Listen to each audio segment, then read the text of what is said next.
États-Unis, une enquête accuse 300 prêtres de pédophilie, plus de 1000 enfants victimes.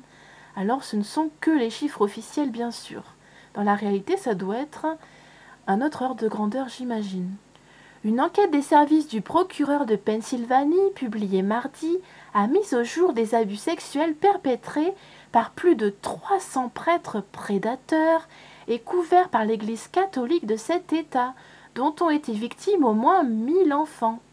Le rapport final, rédigé par un jury populaire, auquel avaient été soumises les conclusions de l'enquête, indique que quasiment tous les cas allégués sont aujourd'hui frappés par la prescription et ne peuvent être poursuivis pénalement.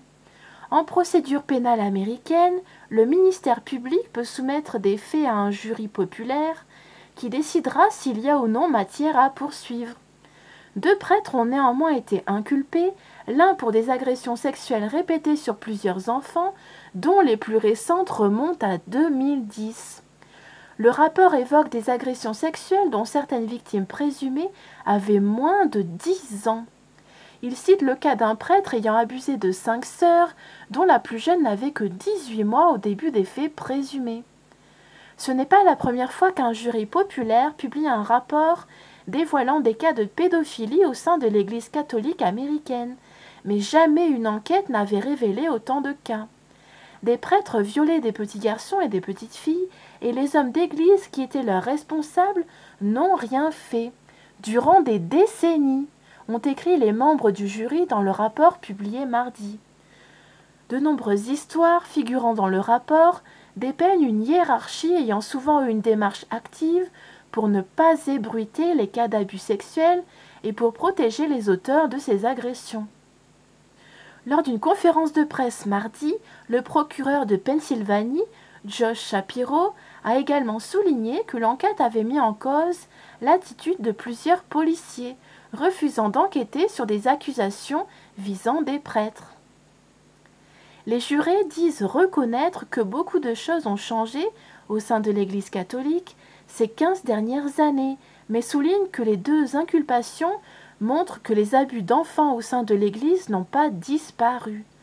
Malgré des réformes institutionnelles, les hauts responsables de l'Église ont le plus souvent échappé à leurs responsabilités, poursuit le rapport.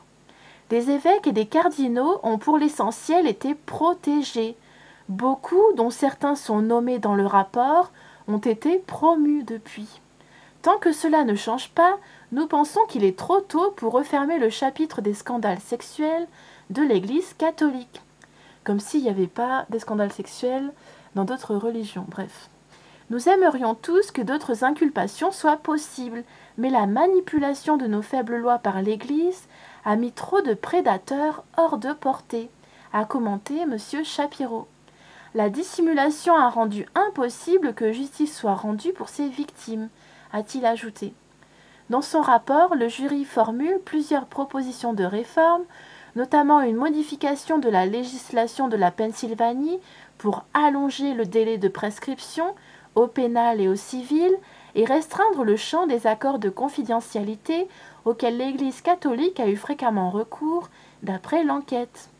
Selon l'organisation Bishop Accountability, 6721 prêtres ont été accusés d'abus sexuels aux États-Unis pour des faits présumés inclus dans la période allant de 1950 à 2016.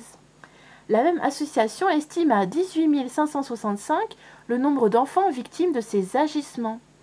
Fin juillet 2018, le pape François a accepté la démission du célèbre cardinal Theodore McCarrick, accusé d'abus sexuels sur un adolescent. Plusieurs autres hauts prélats ont été contraints de démissionner pour avoir fermé les yeux, dont des cardinaux Roger Mahony, Los Angeles, et Bernard Law, à Boston, décédés fin 2017. Les agissements de l'archevêque Bernard Law ont été au cœur d'une vaste enquête du Boston Globe, qui a reçu le prix Pulitzer avant de faire l'objet d'un film, Spotlight, couronné des Oscars du meilleur film et du meilleur scénario en 2016. À plus.